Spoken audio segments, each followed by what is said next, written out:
Merci encore nos amis. Nous sommes en train de continuer notre sujet sur l'homme selon Dieu.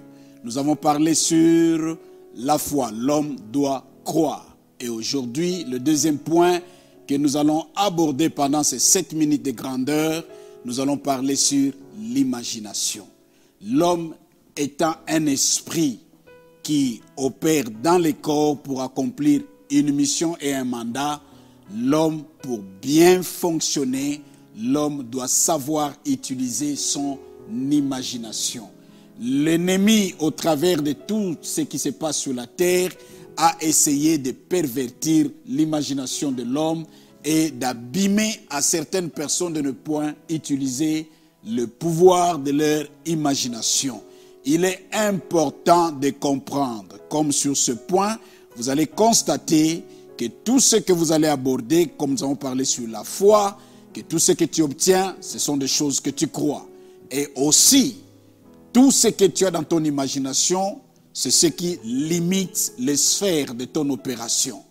Nous avons le texte dans le livre de Genèse chapitre 11, la première démonstration de l'imagination et des déclarations graves faites par Dieu vis-à-vis de ce que l'homme allait faire. Et cet homme, s'il vous plaît, allait opérer en dehors de la volonté de Dieu. L'homme a décidé de bâtir la tour de Babel et l'homme a imaginé cette tour et l'homme s'est sensibilisé pour monter, créer cette tour. La Bible nous dit, Dieu dit, il faut descendre et stopper cela parce que ce que l'homme a conçu, il serait impossible de les empêcher pour le réaliser. Dieu sait que quand l'homme imagine la chose, tout ce qui reste, ce sont seulement les moyens et des possibilités pour matérialiser ce que l'imagination a conçu.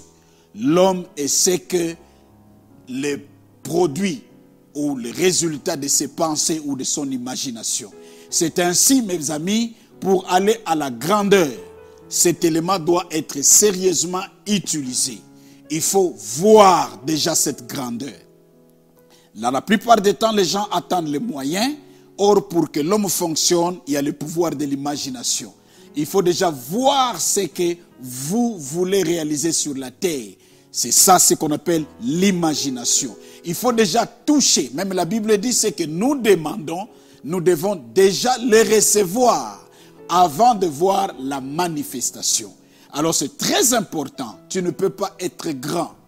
Si vous posez la question à tout ce qui a achevé, celui qui a achevé quelque chose, a réalisé quelque chose, il te dira, au milieu de la pauvreté, au milieu des manques, au milieu des difficultés, il était en train d'imaginer déjà des solutions. Alors il ne faut pas permettre, comme la Bible dit, veille à ton âme, veille à ton cœur plutôt, dans Proverbe 4, veille sur ton cœur, car de là que sortent les sources de la vie.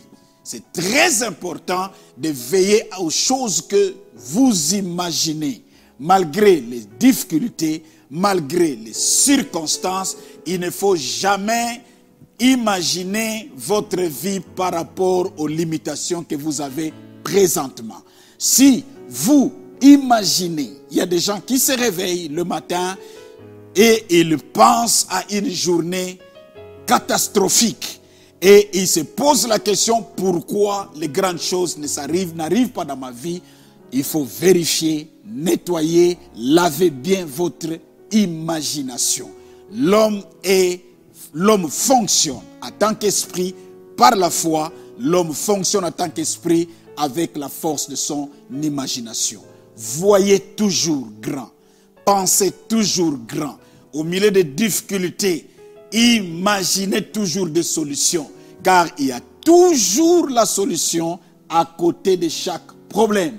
Mais le problème maintenant, il faut savoir puiser cette solution.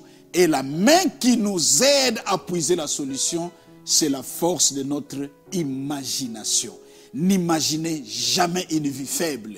Ne limitez pas votre imagination par des circonstances que vous traversez, par les limitations de votre couleur de peau, par les limitations de la famille, plutôt des moyens de vos familles, voyez toujours grand. Imaginez toujours de grandes choses.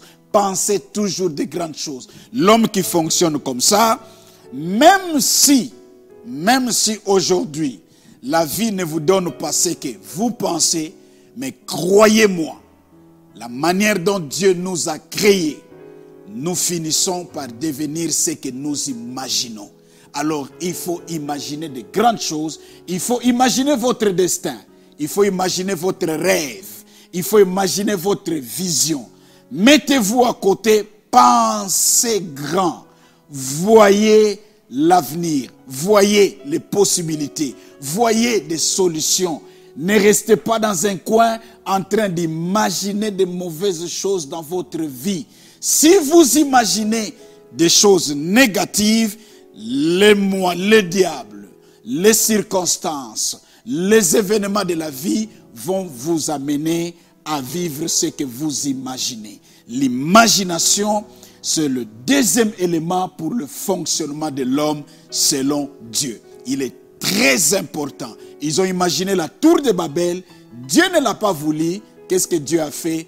Il fallait que Dieu intervienne au niveau de changer leur imagination par le fait de mettre des langues différentes. Ils ont commencé à parler des langues différentes. Ils ne pouvaient plus s'entendre et ils ne pouvaient plus communiquer leur imagination. Alors, mes amis, voyez toujours grand, voyez votre vision, pensez à la grandeur, pensez aux promesses de Dieu. Que Dieu vous bénisse. À la prochaine occasion. Merci. Merci les amis pour nous avoir suivis. Et cette émission est établie pour réellement être la bénédiction, comme nous parlons de 7 minutes de la grandeur. Alors nous vous demandons de pouvoir s'abonner de façon que vous ne puissiez pas manquer aucune de nos émissions. Et aussi nous vous demandons de partager aux milliers et aux millions de vos amis, de façon que nous puissions tous monter à la grandeur. Nous le faisons, nous sommes Faith Ministries Africa, nous sommes une bénédiction pour vous. Merci beaucoup, que Dieu vous bénisse.